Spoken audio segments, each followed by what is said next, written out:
Fala galerinha, professor Marcos Prado, e vamos dar continuidade ao que estávamos trabalhando no bloco anterior. Falamos sobre várias questões já envolvendo concordância, pontuação, regência e crase, e agora vamos para mais uma questãozinha relevante e que a nossa banca gosta de cobrar muito e que envolve a gramática da língua portuguesa e a interpretação, que é a figura de linguagem de construção. Vejamos aí o nosso próximo exercício. Nosso próximo exercício vem aqui trabalhando a questão da ordem direta dos termos da oração e do período. Vejam aqui o que está dizendo a nossa questão.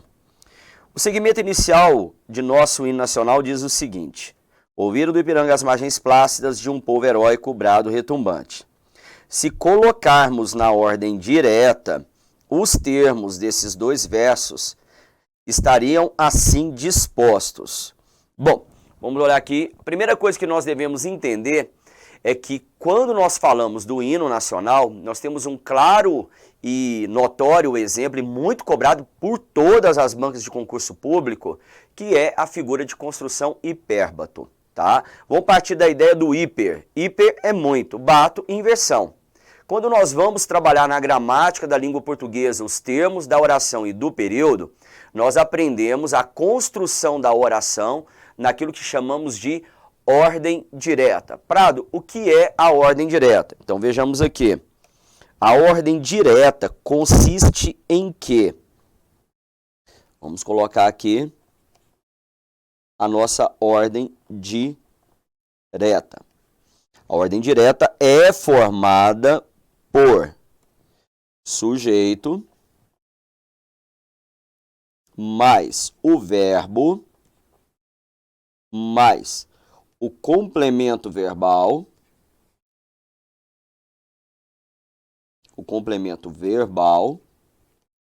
mais o adjunto adverbial. Tirando o sujeito, o que nos sobra aqui, o verbo e o restante, é a nossa estrutura de predicado. Correto? Então, isso aqui é a ordem direta dos termos da oração e do período. Quando nós falamos, vejam só, quando nós falamos no hipérbato, nós estamos aqui, então, mencionando a quebra dessa estrutura gramatical. Nós vamos começar a deslocar os termos de determinada forma que, inclusive, irá comprometer o entendimento da estrutura. Por isso, o nosso hino nacional, tão melodicamente maravilhoso, compatível ao hino francês, os dois mais lindos hinos do mundo, tá? Quando você pergunta a uma pessoa que durante anos o cantou, como por exemplo os militares do exército, a maioria não consegue dizer o que estão cantando. Não porque eles não tenham uma reflexão daquilo que cantam, mas sim porque o hino nacional está todo quebrado gramaticalmente e por isso nós temos que colocar a estrutura na ordem direta para depois podermos fazer uma real interpretação. E nós vamos perceber que no primeiro verso ele está sendo iniciado já pelo verbo. Então quer dizer que nós não temos já a ordem direta. E para termos a ordem direta precisamos iniciá-la pelo sujeito. E o sujeito só pode ser identificado pelo verbo, porque é propriedade do verbo o quê? Estabelecer a ideia de ação ou estado ao seu sujeito. Então, toda vez que eu quero localizar o meu sujeito, eu olho para o verbo e identifico quem é que está promovendo a ação verbal ou recebendo essa ação verbal. Então, vamos aqui para os versos do nosso hino nacional. Percebam, como eu disse, ele está começando pelo verbo.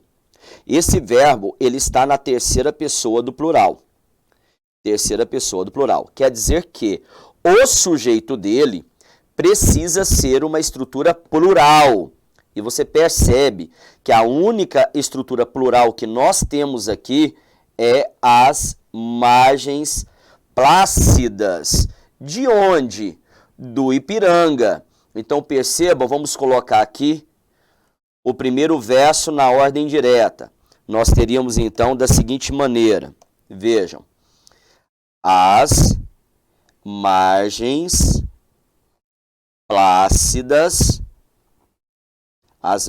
plácidas do Ipiranga do Ipiranga. Então, essa aqui já é a nossa estruturinha de sujeito. Agora, vamos pegar o outro verso para que a gente possa compor o predicado. E o predicado será iniciado exatamente pelo verbo. Ó, as margens plácidas do Ipiranga ouviram. As margens plácidas do Ipiranga ouviram. Vejamos que a regência do verbo ouvir é quem ouve, ouve algo de alguém. Ouviram o quê? Ouviram o brado retumbante. Retumbante. De quem? De um povo heróico. Vou colocar abreviado aqui. Então, o segundo verso é a nossa estrutura de predicado. Então, nós vamos identificar que a única alternativa que nós temos isso é a letra A. Vamos ver aqui. Ela nos mostra, ó, as margens plácidas do Ipiranga. Lembrando que aqui é a minha estrutura de sujeito. Fechou o sujeito aqui. Aí, no caso do exercício, ele considerou o verbo também, que dará início ao predicado, separando, então, no segundo verso, os complementos verbais do verbo ouvir. Então, o restante do predicado está aqui. O brado retumbante, que é o objeto direto do verbo, e de um povo heróico, que é o objeto indireto do verbo. Quer dizer que, aproveitando o exercício, nós temos um verbo transitivo, direto e indireto. Quem ouve, ouve algo de alguém. Então, com isso, ficamos aí com a alternativa A de aprovado como resposta, tá? Para a nossa questão. Mas eu quero aqui alertá-lo sobre questão de figura de linguagem, tá? Existem duas figuras de linguagem que são responsáveis pela quebra gramatical. São elas o hipérbato e a inversão. Você tem que tomar muito cuidado. A inversão consiste em um pequeno deslocamento gramatical. Um pequeno, tá? Um simples deslocamento gramatical que não irá interferir na compreensão da oração. Diferentemente do hipérbato, como nós vimos aqui, que é uma enorme, né, gama de deslocamentos gramaticais que acabam por interferir na compreensão dos termos da oração e do período. Então, vamos deixar aqui essa observação registrada sob estudo de figura de linguagem. Então, vejam aqui, vamos lá. Aqui, ó, cuidado, vou colocar, cuidado. Tá? Vamos, então, ó, o hipérbato versus inversão. A inversão consiste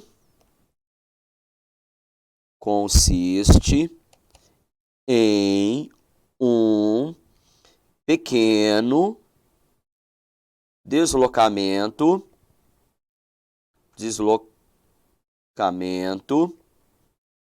gramatical.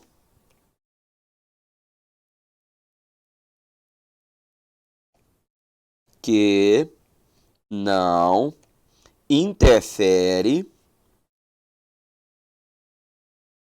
no entendimento.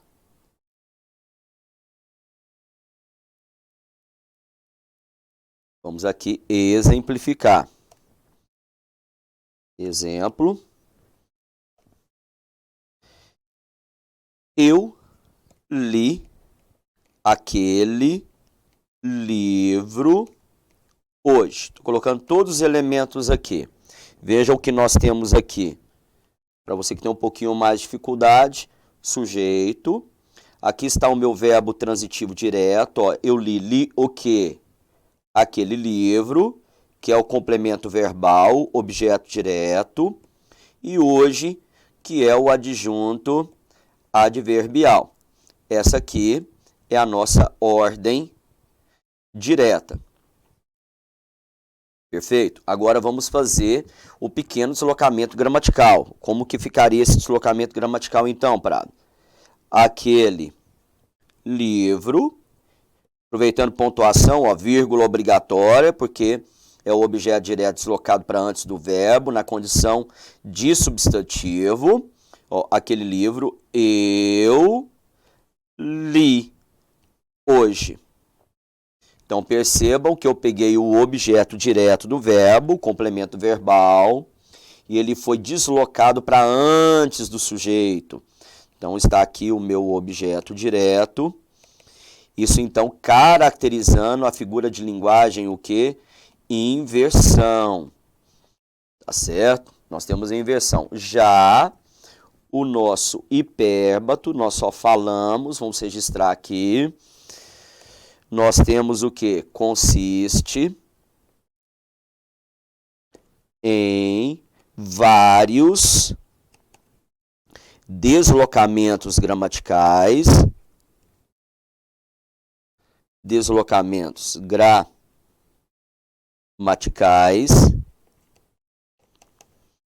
que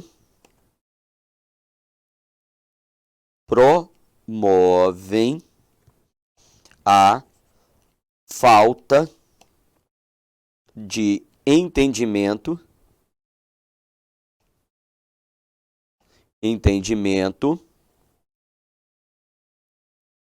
da oração. Não preciso nem exemplificar, porque nós temos aí o nosso hino nacional, correto? Então, com isso, nós temos todas as explicações plausíveis aqui para que você, né, possa trabalhar competentemente essas duas figuras de linguagem que as bancas geralmente costumam cobrar em provas de concurso público.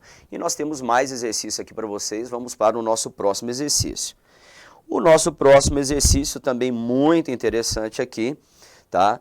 Nós temos um dinamismo muito interessante porque ele vai colocar excertos de um texto e posteriormente vai fazer comentários gramaticais sobre ele. E nós temos que fazer esse acompanhamento analisando um a um. O que ele nos pede é para assinalar a alternativa correta. Não se esqueçam de marcar aquilo que o enunciado pede a você. Tá? Nós estamos buscando então a alternativa correta. Vejamos então a nossa letra A. Deixando de trabalhar para o João, Otaviano encontrou paz e alegria.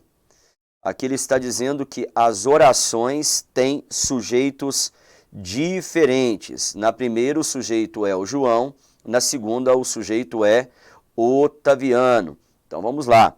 Nós temos aqui, pegar a nossa canetinha então. Vejam aqui, deixando de trabalhar para o João, Otaviano encontrou a paz. Quem é que encontrou a paz? Vamos primeiramente o verbo que está aqui bem conjugado, ó. Quem encontrou a paz? Estou fazendo a pergunta antes do verbo. A minha resposta é o meu sujeito. O sujeito é Otaviano. Otaviano aqui, ele é o sujeito da segunda oração do verbo encontrar. Otaviano encontrou paz e alegria, deixando de trabalhar para o João. Agora vamos olhar aqui o verbo deixar, e quando eu pergunto antes dele, porque se eu fizer a pergunta depois do verbo, estarei procurando o complemento verbal. Eu tenho que buscar antes dele, ó. Quem deixou de trabalhar para o João? O Otaviano. Então você